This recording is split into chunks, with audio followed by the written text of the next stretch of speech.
Assalamualaikum warahmatullahi wabarakatuh.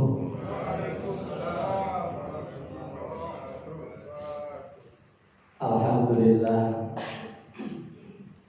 alhamdulillahirabbil alamin. Wa bihi nasta'in ala umuri dunya waddin.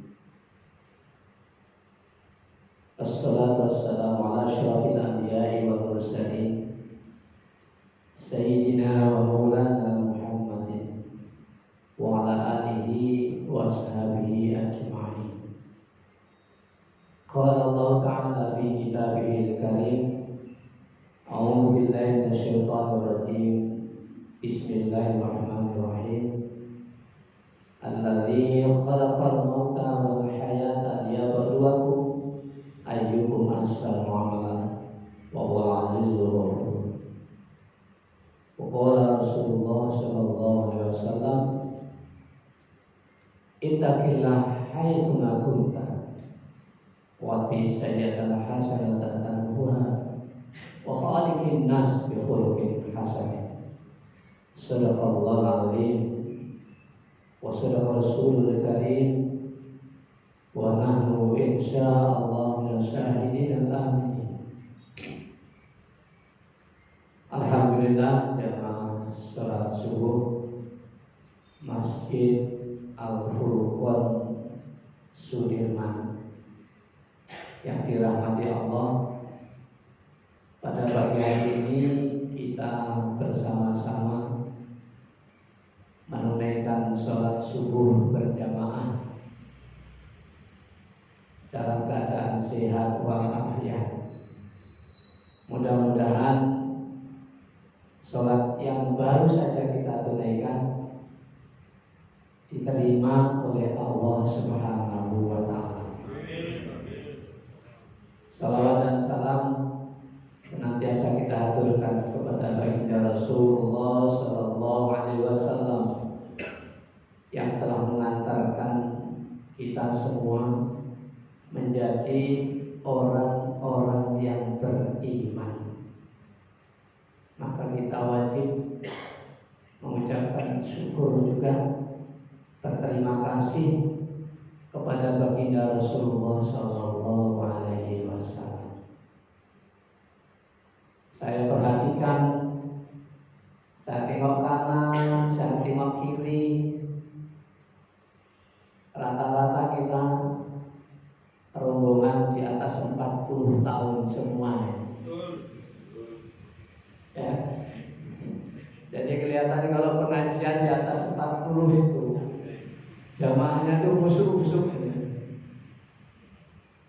Dan ketika jamaah pengajian dimulai, tidak di Al-Furqan, tidak di Munang Maning, tadi malam jadi Munang Maning. Itu jamaahnya rata-rata sudah mengambil posisi masing-masing. Yang paling nyaman adalah mencari posisi sandaran.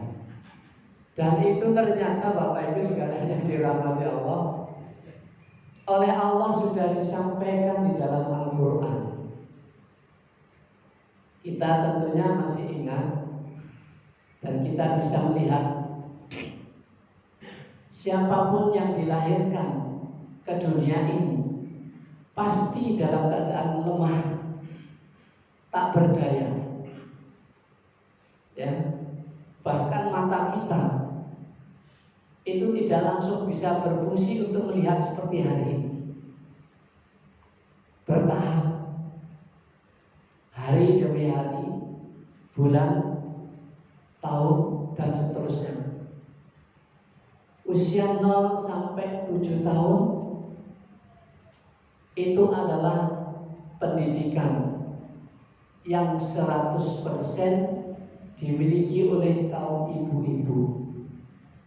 Saya intip dari sini, ibu-ibunya sedikit yang berangkat. Alhamdulillah masih ada yang berangkat. Dan itu tidak menyalahi aturan dari Rasulullah Sallallahu Alaihi Wasallam. Tapi yang harus menjadi PR kita bersama Mengapa kalau subuh tidak di Al-Qur'an, tidak di tempat lain, itu tidak sama dengan ketika 2 hari yang lalu di siang hari, yaitu sholat Jumat.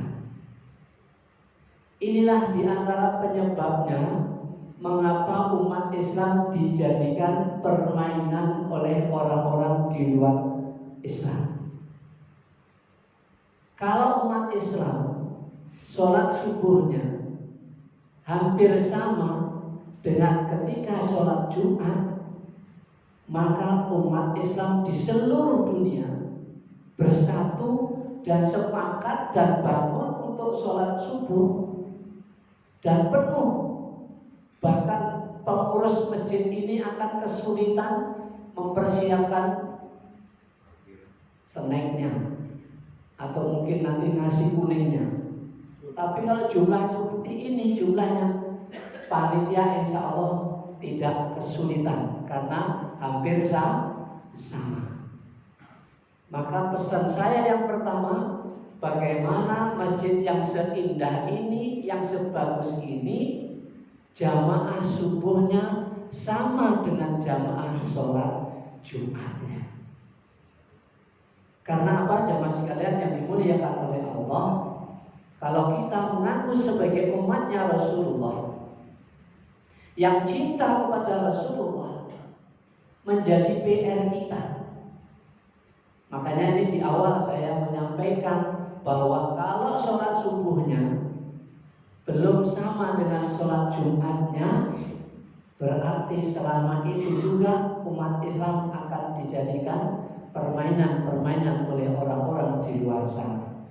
Dan ini adalah sabda Rasulullah SAW bahwa sholat subuh itu sunnah muakkadah, yang mendekati mendekati wajib. Maka tidak pantas kita sebagai orang mukmin yang laki-laki sholatnya di rumah. Ini pesan pertama yang ingin saya sampaikan. Dan antum semua, bapak-bapak semuanya ini yang hadir menjadi juru dakwah. Menyampaikan kebaikan itu bukan tugasnya para ustadz saja, bukan para dai saja. Berdasarkan hadis Rasulullah SAW, balighu anni walau ayat. Sampaikan walaupun satu ayat. Maka jenengan semua ini yang sudah 40, yang sudah 50, yang sudah 25, yang 35 dan seterusnya, menjadi juru kampanye untuk mengajak sholat subuh berjamaah di masjid yang kita cintai. Apalagi kalau kita ke sebelah masjidnya yang sebesar itu, softnya yang sebesar itu dan semegah itu, kita harus menjadikan panggilan hati kita untuk mengajak saudara kita berjamaah sholat subuh. Maka kita wajib bersyukur kepada Allah, pagi hari ini diberikan kesempatan oleh Allah Subhanahu wa Ta'ala bisa menunaikan sholat subuh berjamaah. Alhamdulillah. Ketika kita datang ke masjid, sudah muadzin kumandangkan suara azan, selesai azan kita tunaikan sholat minimal 2 rakaat. Kalau saya boleh usul mengingatkan, sebelum sholat qobliyah tunaikan sholat tahiyatul masjid 2 rakaat. Setelah itu tunaikan sholat qobliyah. Apa kata Rasulullah? Orang yang bisa menunaikan sholat qobliyah subuh 2 rakaat, 2 rakaat itu lebih utama ketimbang dunia dan seisinya. Jamaah sekalian yang dimuliakan Allah Subhanahu wa Ta'ala, betapa luar biasanya pahala yang Allah sediakan untuk kita semua. Maka kita bersyukur pada pagi hari ini kita bisa bangun dan bisa sholat di tempat ini. Kalau tadi ada di antara kita yang telat tidak bisa qobliyah, besok harus ditunaikan, besok harus ditingkatkan. Karena apa? Orang yang bisa sholat 2 rakaat qabla subuh, dialah orang yang paling kaya. Karena apa? Dia mendapatkan pahala lebih utama dari dunia dan seisinya. Maka kita bersyukur kepada Rasulullah SAW. Maka jangan sampai lupa kita bersolawat kepada junjungan kita, kepada panutan kita, baginda Rasulullah SAW.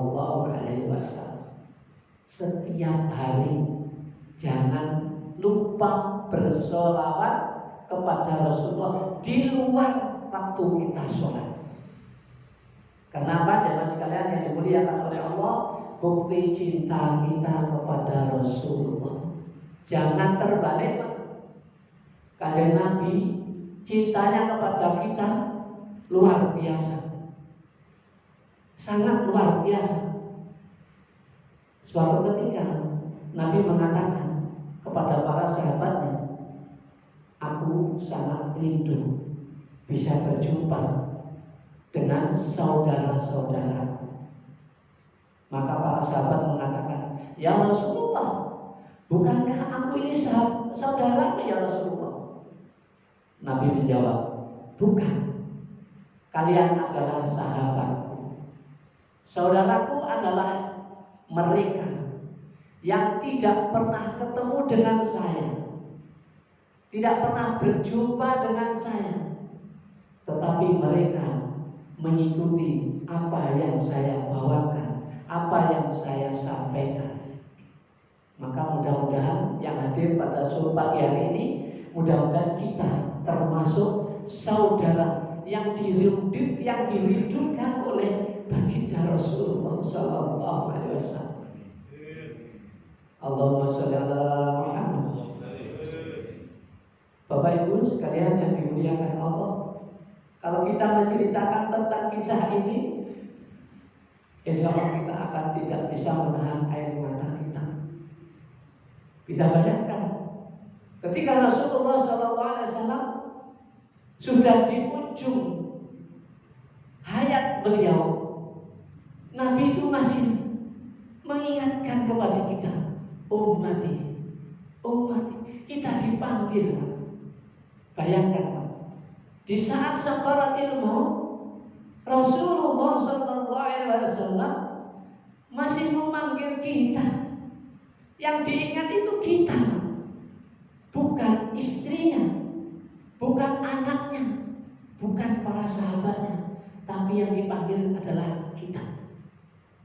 Betapa luar biasanya Rasulullah SAW mencintai kita, luar biasa. Lah kalau kita orang yang butuh syafaat, pertolongan dari Rasulullah, kita lupa sama beliau, kita lupa sama baginda Rasulullah, terus siapa nanti yang kita mintai pertolongan? Di sana tidak ada pertolongan sama sekali. Maka saya ingatkan yang kedua, jangan lupa kita bersolawat kepada baginda Rasulullah SAW. Ketika jenengan mau pulang, kalau selama ini belum bersolawat kepada baginda Rasulullah, maka bersolawatlah sambil pulang, meskipun di dalam hati. Jamaah sekalian yang dimuliakan Allah Subhanahu wa Ta'ala, itu yang kedua. Yang ketiga, jamaah sekalian yang dimuliakan Allah, saya ingin mengajak bersama-sama mentadaburi ayat Allah yang tertulis dalam Al-Quran surat Ali Imran. A'udzubillahi minasyaitonir rajim. Bismillahirrahmanirrahim. Inna fi khalqis samawati wal ardi wa ikhtilafil laili wan nahar la ayatin lil albab. Jamaah sekalian yang dimuliakan Allah Subhanahu wa Ta'ala, sesungguhnya dalam terciptanya langit dan bumi, pergantiannya siang dan malam, Kata Allah, itu adalah tanda kebesaran Allah bagi orang-orang yang berakal. Allah meneruskan ayatnya, siapakah orang-orang yang berakal itu? Alladzina yadhkuruna Allah, yaitu orang-orang yang ingat akan Allah Subhanahu wa ta'ala. Alladzina yadhkuruna Allah qiyaman wa qu'udan wa 'ala junubihim. Cirinya orang berakal itu orang yang selalu ingat akan Allah Subhanahu wa ta'ala. Di saat kita posisinya berdiri, di saat kita posisinya dalam kondisi duduk atau berbaring. Kalau kita maknai lebih luas lagi, di saat kita jaya, di saat kita kaya, di saat kita sehat, kita ingat akan Allah. Bahwa hidup kita ini, wa ma khalaqtul jinna wal insa illa liya'budun. Diciptakannya oleh Allah Subhanahu wa ta'ala jin dan manusia adalah untuk ingat ibadah kepada Allah. Maka kalau pagi hari ini belum kelihatan yang muda, remaja kita, Bapak Ibu punya tugas untuk mengajak. Adalah tugas kita sebagai orang tua untuk mengajak anak-anak kita, khususnya yang laki-laki, memakmurkan masjid yang bagus ini. Jangan sampai kita menjadi orang tua sudah sholat sendirian, anaknya dilupakan. Pada saat kita sehat, kita tetap ingat kepada Allah. Suatu saat kita sakit, jangan lupa kepada Allah. Tadi sudah saya sampaikan, usia 0 sampai 7 tahun ibunya yang mendidiknya. Maka 8 tahun sampai usia remaja sampai bisa menikah, bapaknya yang punya tugas. Oleh karena itu jamaah sekalian yang dimuliakan oleh Allah Subhanahu wa ta'ala, bagaimana anak kita akan memakmurkan masjid ini kalau bapak-bapaknya tidak pernah mengajak anak laki-lakinya ke masjid? Maka mari kita makmurkan masjid ini dengan sama-sama niat lillahi ta'ala, ibadah kepada Allah Subhanahu wa ta'ala. Karena apa jemaah sekalian yang dimuliakan oleh Allah Subhanahu wa ta'ala? Yang paling dekat dengan kita itu bukan istri kita, bukan harta kita, bukan pangkat dan jabatan kita. Yang paling dekat adalah kematian. Bisa jadi saya habis ceramah ini pulang sampai di rumah, beritanya inna lillahi wa inna ilaihi raji'un. Dan mati itu kita sama-sama tahu tidak menunggu sakit, tidak menunggu tua. Entah laki entah perempuan, kematian itu datangnya tiba-tiba. Tapi oleh Allah sudah ada tanda-tandanya. Maka kalau kita membaca Al-Quran, di sana Allah banyak menyampaikan kata-kata ingat. Sebagaimana kalau khotib menyampaikan, ya ayyuhalladzina amanu idza nudiya lis-sholati min yaumil jumu'ati fas'au ila dzikrillah. Ingat kepada Allah Subhanahu wa ta'ala. Lagi-lagi Pak, ingat posisi kita duduk, mungkin rezeki kita berkurang, maka jangan lupa kepada Allah. Kalau kita pedagang, karena saya sering melihat kapal sholat di sini banyak rombong-rombong yang di depan masjid. Alhamdulillah pedagang-pedagang bakso, siomay pada sholat di masjid ini. Berarti apa Pak? pedagangnya seorang muslim yang beriman kepada Allah Subhanahu wa taala. Wala junubi. Bisa jadi posisi kita sakit, baru ingat kepada Allah bahwa sakit itu adalah nikmat yang harus kita syukuri. Karena tidak ada manusia yang tidak sakit, kecuali satu orang yang tidak pernah sakit. Karena tidak pernah sakit, dia mengatakan dirinya sebagai Tuhan. Maka kalau jenengan sakit, kita sakit, bersyukur. Apalagi saya perhatikan ini sudah sepuh-sepuh ya. Penyakitnya insya Allah banyak macamnya. Ya Pak. Dulu sedang sate gulai, sekarang gak pernah. Ngelihat aja sudah gak mau. Karena asam uratnya sudah kumat. Pijat-pijat habis sholat, ya Pak ya. Habis sholat pijat-pijatan diabetesnya. Habis sholat, habis ngaji, habis zikir, habis doa, tanya bagaimana kabarnya jenengan Pak. Alhamdulillah tensi saya turun. Alhamdulillah asam urat saya berkurang. Alhamdulillah saya tidak kesemutan lagi. Dan pada saat itu kita harus banyak zikir kepada Allah, bersyukur kepada Allah. Sangat luar biasa kalau kita bisa ingat kepada Allah Subhanahu wa ta'ala. Kadang-kadang sakit kita itu justru berbalik. Berbalik tidak bersyukur, justru kita mengubah, tidak bersyukur pada Allah Subhanahu wa ta'ala. Maka kalau kita sehat bisa ke masjid, jangan lupa kita syukur kepada Allah. La in syakartum la azidannakum wa in kafartum inna adzabi lasyadid. Ini saya perhatikan betul-betul ini Pak. Jamaahnya rata-rata sudah mendekati Pak.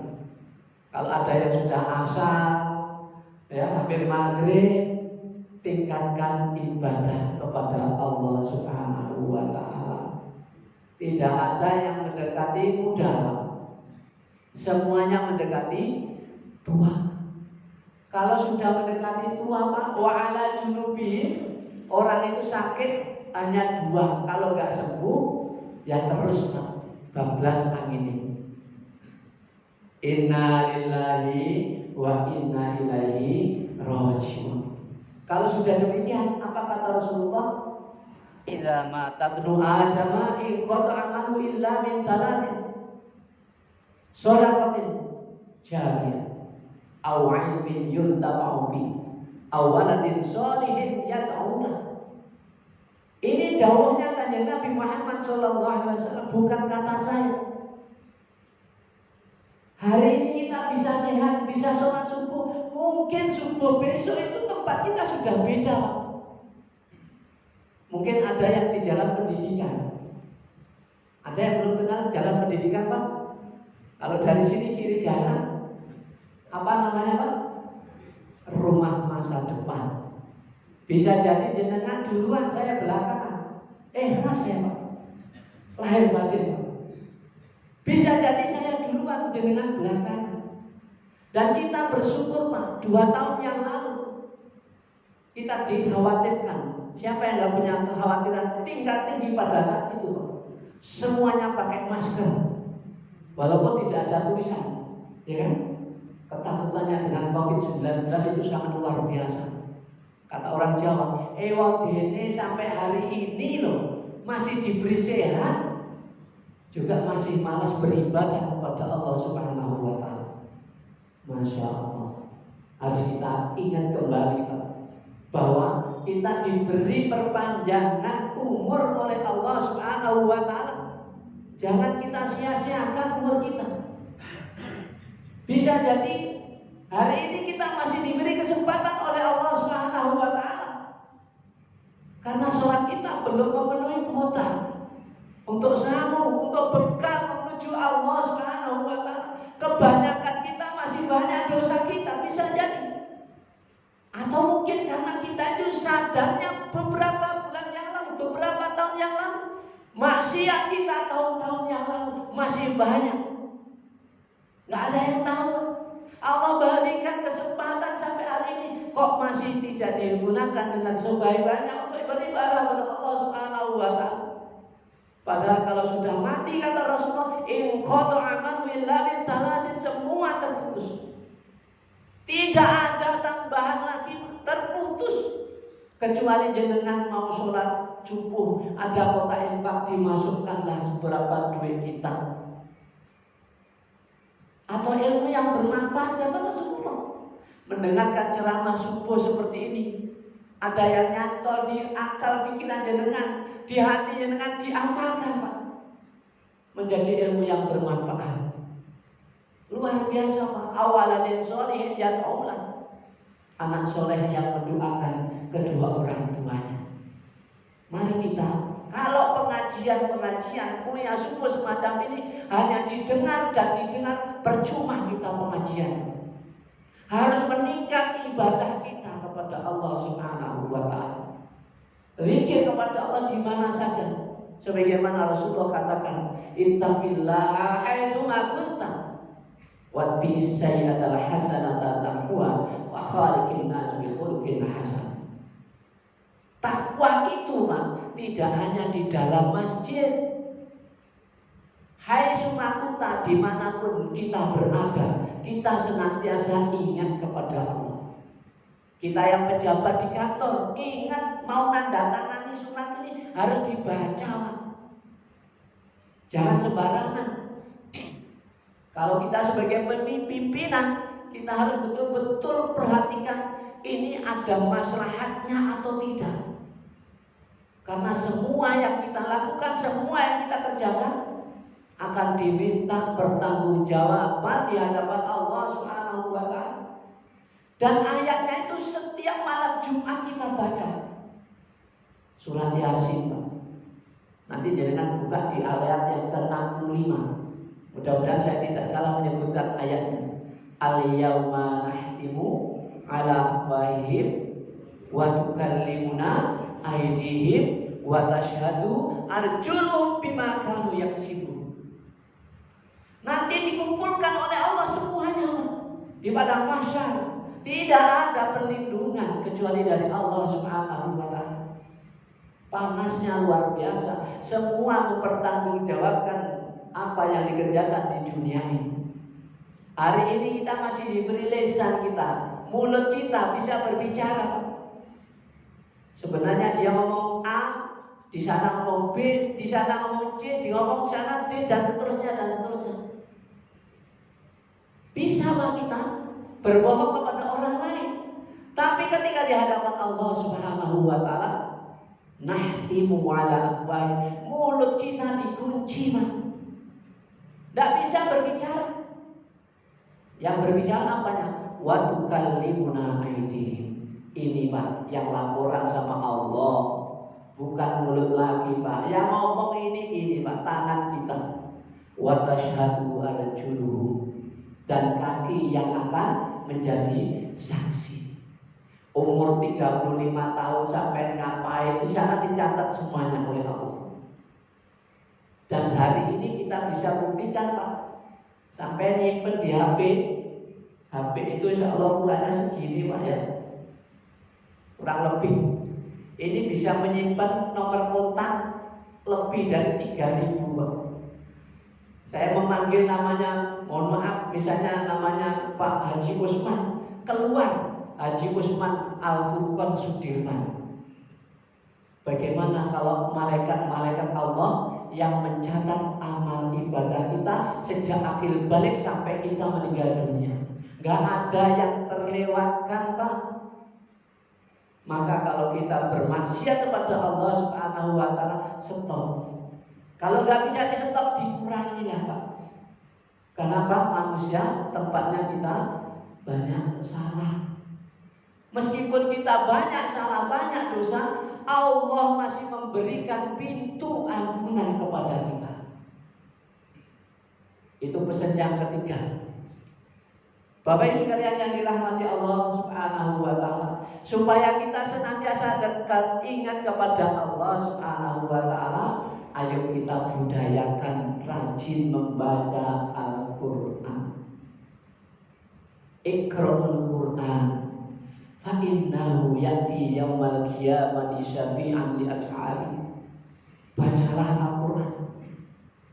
Karena Al-Qur'an yang kita baca nanti bisa memberi syafaat, memberi pertolongan pada hari kiamat nanti. Ini sabdanya Kanjeng Nabi Muhammad sallallahu alaihi wasallam.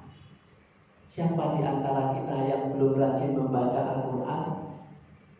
Atau kita jarang membaca Al-Qur'an? Atau lupa membaca Al-Qur'an? Mari kita budayakan membaca Al-Qur'an. Minimal 1 hari 1 juz. Waduh, berat Pak. Karena saya perhatikan sudah ada yang mesem-mesem ini. Kalau 1 juz kayaknya berat Pak. Ya tidak banyak, setengah juz. Berat Pak. Berapa? Bisa ditawar Pak? Minimal 50 ayat. Kalau sampai ada di antara kita 1 hari tidak membaca Al-Quran dan kita nyaman-nyaman saja, hati-hati Pak. Itu digolongkan hati kita telah mati. Interaksi dengan Al-Quran jangan sampai lewat 1 hari, tidak boleh terlewatkan tidak membaca Al-Quran. Karena apa Pak? Ala bidzikrillahi tatmainnul qulub. Orang yang rajin membaca Al-Quran, dia akan diberikan ketentraman hatinya oleh Allah Subhanahu wa ta'ala. Kalau sampai tidak percaya, silahkan dibuktikan. Rumah-rumah jenengan itu Pak, kecil, besar, luas, sempit, bacakan di sana Al-Quran. Jangan sampai tidak dibacakan Al-Quran. Apalagi kita sudah di atas 40, di atas 50, di atas 60. Sering-seringlah membaca Al-Quran. Karena dialah nanti yang bisa memberikan pertolongan di hadapan Allah Subhanahu wa ta'ala. Jangan sia-siakan Pak. Usia kita tidak bertambah, usia kita berkurang. Kaitannya dengan usia Pak, ini sebentar lagi kita akan memasuki tahun 2024. Di saat pergantian tahun, biasanya kita terbawa suasana yang tidak Islami. Maka hati-hati, malam tahun baru sepertinya bukan milik kita dan memang bukan milik kita. Oleh karena itu jangan diikuti. Kita sudah punya pakem sendiri, kita sudah punya aturan sendiri, kita sudah punya Al-Quran, kita sudah punya hadis. Kalau kita sebagai orang Islam kembali kepada Al-Quran, kembali kepada hadis Rasulullah Sallallahu Alaihi Wasallam. Umat Islam punya tahun baru sendiri, jangan ikut-ikutan yang lain. Kalau yang lain merayakan pesta Quran, ya biarkan. Sudah ada di dalam Al-Quran, lakum dinukum waliyadin. Itulah enaknya kita hidup di Indonesia, ya Pak ya. Walaupun sudah disampaikan, tadi malam juga sudah saya sampaikan di Monang Maning. Yang siangnya saya kebetulan dapat undangan untuk tausiah di Kementerian Pertanian juga saya sampaikan. Itu artinya nggak seberapa, cuma 1 malam, tapi dosanya Pak luar biasa. Bisa jadi geser akidah kita. Makanya kita harus waspada, harus hati-hati. Jangan sampai terbawa arus. Kita sudah punya pakem sendiri. Jangan sampai kita merugi. Kita sudah hafal ayatnya. Wal asri innal insana lafi khusr illa alladziina aamanu wa 'amilus shalihat wa tawassaw bil haqqi wa tawassaw bis sabr. Semua manusia akan merugi, kata Allah. Illa alladziina aamanu, kecuali mereka yang beriman. Orang yang beriman kembalinya ke Al-Quran dan hadis Rasulullah SAW. Wa amilus shalihat, tidak cukup beriman, harus ada amal, harus ada actionnya. Kalau itu bukan ajaran Islam, ya jangan diikuti. Jelas Pak ya? Kalau bukan dari Islam ya jangan diikuti. Wa tawasau bil haq. Nah, ini sudah kita sampaikan. Yang benar sampaikan yang benar, yang salah sampaikan yang salah. Wa tawasau bis sabr. Pak, untuk menegakkan kebenaran butuh kesabaran, Pak. Dan untuk kesabaran butuh kebenaran. Ini saling berkaitan satu dengan yang lain. Maka bagaimana kita bisa mengaplikasikan iman kita di tahun baru nanti? Kalau yang kemarin-kemarin sudah, ya jangan diulangi lagi. Bertaubat kepada Allah Subhanahu wa Ta'ala. Karena Al-Quran tidak mengizinkan, hadis Rasulullah tidak mengizinkan. Kita di tanggal 1 Muharram tahun baru kita. Itu adalah pesan yang kelima. Yang keenam jemaah sekalian yang dimuliakan Allah Subhanahu wa Ta'ala, yang ringan-ringan saja. Kita harus banyak bersyukur, Pak, hidup di Indonesia. Dan kita hari ini jangan lupa juga menikmati kemerdekaan ini bukan dari hadiah. Dan itu semuanya sudah paham. Bukan hadiah, tapi berkat rahmat Allah Subhanahu wa Ta'ala kita diberikan kemerdekaan. Lewat siapa? Lewat para pahlawan kita, lewat para syuhada Indonesia. Yang kemarin hari Jumat tepat 10 November. Saya yakin jamaah semuanya masih ingat apa yang diteriakkan Bung Tomo di Surabaya. Pekikan takbir Allahu Akbar. Maka kita sebagai warga negara yang baik jangan lupa kepada jasa-jasa para pahlawan. Kirimkanlah mereka doa, kirimkanlah untuk mereka hadiah Fatihah. Maka jangan sampai lupa bersyukur kepada Allah dengan perjuangan 10 November Indonesia bisa merdeka. Guyub rukun mah beda pilihan, biasa-biasa saja. Jangan sampai kita adu fisik. Biasalah debat. Apalagi nanti sebentar lagi akan ramai nih, Pak, menjelang 14 Februari, menjelang pemilu. Maka saya sebagai ustadz, sebagai dai ingin menyampaikan, bisa jangan pilih dari 3 capres itu, Pak. Terserah sampean. Yang paling baik yang mana? Kalau kita kembali kepada Allah Subhanahu wa Ta'ala dalam Al-Quran, ya ayyuhalladzina amanu atiiullaha wa atiiur rasul wa ulil amri minkum. Taatilah hai orang yang beriman, Allah dan Rasul. Maka kriteria kita mencari pemimpin, baik presiden maupun wakil-wakil rakyat kita, cari yang beriman, yang baik imannya. Karena apa? Innamal mu'minuna ikhwatu. Mukmin satu dengan yang lain itu bersaudara. Jangan sampai kita memilih orang yang tidak beriman kepada Allah Subhanahu wa Ta'ala. Nyoblos 1 kali itu pertanggungjawabnya nanti sampai di akhirat, Pak. Kalau di luar Islam beda lagi keyakinan mereka. Maka hati-hati. 2024 ini nanti akan luar biasa. Godaannya kita, gangguannya kita. Maka kita ada yang beriman biasa-biasa aja. Waktu itu pesta 5 tahunan. Jadi tidak usah gontok-gontokan. Harus lebih cerdas menggunakan akal pikiran kita. Kenapa ini perlu saya sampaikan, saya ingatkan kepada kita semuanya. Karena beda pilihan. Hari ini aja kita beda bajunya, Pak. Ya kan?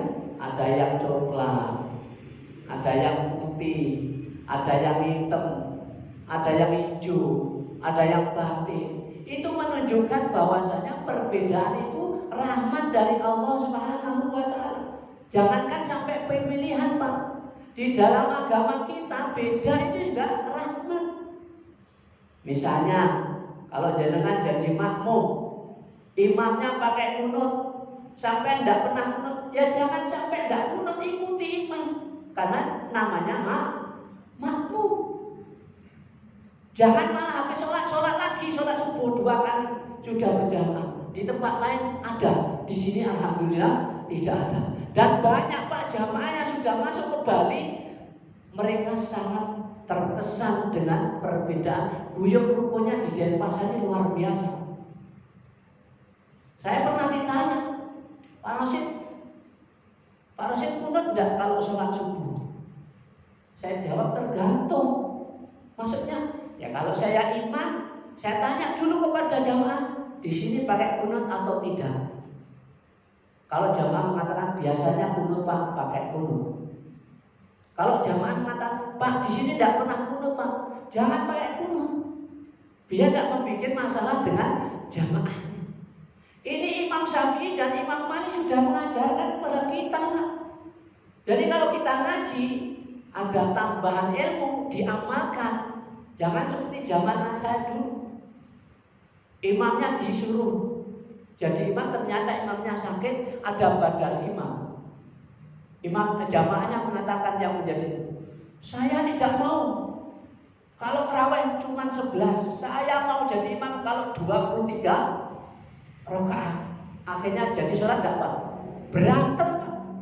Itu dulu Pak, 30 tahun yang lalu. Tapi hari ini kalau masjidnya sudah menetapkan 23, ya ikuti. Menetapkan 11, ya ikuti. Kenapa? Masing-masing punya dalilnya. Enak Pak kalau seperti itu. Itu di alam agama aja sampai seperti itu. Kalau di Indonesia juga demikian. Bineka Tunggal Ika, berbeda-beda tetap satu. Kalau kita masih ribut Pak, ribut perbedaan itu, kasihan para pahlawan. Kita masih ingat sejarah bahwasanya dari mereka-mereka yang mendirikan negeri kita ini mayoritasnya muslim. Ya kan? Satu yang tidak muslim, kalau tidak pakai ini saya akan merdeka di wilayah timur. Saya akan merdeka sendiri. Akhirnya disepakati, ya oke lah kalau itu pakai yang nasional seperti saat ini. Dan ini sejarah harus sampai kepada anak cucu kita. Jangan sampai kita menyampaikan NKRI, justru kita merugikan NKRI. Jangan sampai kita mengatakan Pancasilais, kita justru merugikan Pancasila. Hati-hati. Maka kita bersyukur kepada Allah Subhanahu wa Ta'ala, kita dilahirkan oleh Allah di negeri yang sangat subur. Kalau saya bacakan, saya istilahkan, negeri Indonesia ini adalah yang ditulis dalam Al-Quran, baldatun thayyibatun wa rabbun ghafur. Negeri yang paling subur itu ya di Indonesia. Coba ada batang, itu ketela, pohon ditancapkan, kemudian lautnya, subhanallah, luar biasa Indonesia. Hutannya banyak. Tetapi orang-orang yang dikasih amanah, ini lagi kembali kepada pemilihan kita tadi. Ketika kita salah pilih, sudah diikrarkan, disumpah dengan Al-Quran, apa yang terjadi? Mereka banyak yang korupsi. Kenapa? Takwanya cuma di masjid, ke kantor sudah hilang takwanya, ya kan? Dijadikan ini, jadikan itu, justru tidak menguntungkan rakyatnya, justru menguntungkan dirinya sendiri. Na'udzubillah min dzalik.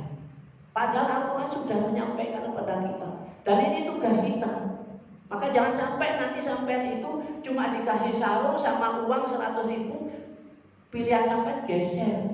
Ingat pesan Al-Quran, ingat pesan hadis Rasulullah SAW. Karena orang-orang yang beriman, wa may yattaqillaha yaj'al lahu makhraja wa yarzuqhu min haitsu la yahtasib. Pesan yang ke-6. Orang yang beriman lah mereka nanti yang memakmurkan negeri ini, yang benar-benar beriman. Para pahlawan kita banyak yang nggak punya rumah sampai meninggalnya, hanya berjuang untuk anak cucunya. Kita tinggal menikmati saja, tidak bisa bersyukur. Bersyukurnya bagaimana? Ya amanah itu dijalankan sesuai fungsinya. Nah kita sendiri juga salah Pak. Kenapa milihnya yang salah? Jadinya salah berjamaah. Hati-hati Pak. Syukur itu tambah ibadahnya kepada Allah, tambah imannya kepada Allah, tambah dekatnya kepada Allah Subhanahu wa ta'ala.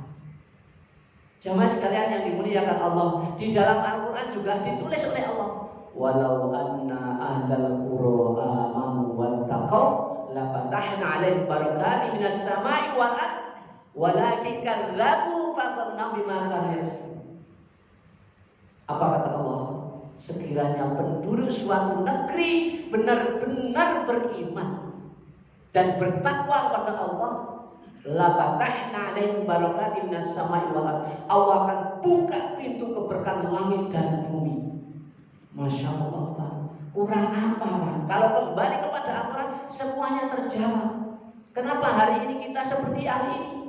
Ya karena orang-orang yang kita pilih keliru, yang diamanai keliru, tidak takut kepada Allah Subhanahu wa ta'ala. Maka kita kembali kepada Al-Quran dan hadis Rasulullah Sallallahu Alaihi Wasallam. Sebagai penutup jamaah sekalian yang dimuliakan Allah Subhanahu wa ta'ala, mari kembali kepada Al-Quran hadis Rasulullah Sallallahu Alaihi Wasallam. Dan kita sudah paham betul bahwa negeri ini didirikan atas darah-darah syuhada kita, para pahlawan-pahlawan kita. Banyak di antara pahlawan kalau kita telusuri sejarahnya, mereka adalah dari orang-orang kita, orang-orang yang beriman kepada Allah Subhanahu wa ta'ala.